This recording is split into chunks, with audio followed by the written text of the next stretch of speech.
Yan ang mga katulong. Kaklase. Katulong. Uy, di naman gaganyanin eh. Di, kuha ka pa isang kutsilyo. Kapag Sam.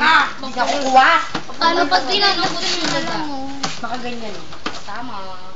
Uy, gagasgasan yan. Tama. Auntie. Nakaganyan. Pero pag naganon sa'yo, Kung may tumulak sa'yo. Sa abroad nga, ganito ang hawa kasi pag ganyan, ikaw pa massage ko. Kung tang ganyan. huwag ko masasaksak. Napipigil mo naman yan.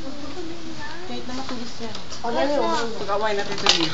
Talaga. Ganyan ang paghawak nun. Kaya dapat ganito. Ako. Ganito Hindi, dapat. wala. Bigay mo sa akin, Rio, kunwari, dali. Yung kutsilyo. Ganito dapat pagbigay yun. Oo, ganyan. Ganyan. Hindi pa ganito. Ay, gogi. Hindi, wala. Ang hirap. Ning kamay mo. Nagday na ako.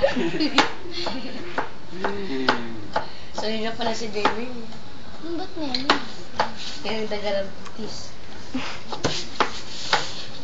Subok rin na kanya mamili. Hindi na kailangan maglasa sa Babagsik talsi ka dyan makilyama. Nakakatawa ba? Pagpatuloy. Nakakaka. Ano ba to, Dan? Sige, dado. Ano ba to rin? Di naman kayo nakakatulong eh. Talong Ako dito, ako doon sa ano, pag-ano lang. Ay, gunting. Ayan na, gunting. Gunting madumi. Yan. Taruan yan. Ah. Problema, di ba? Naghanap ko gunting. Kailangan yun eh.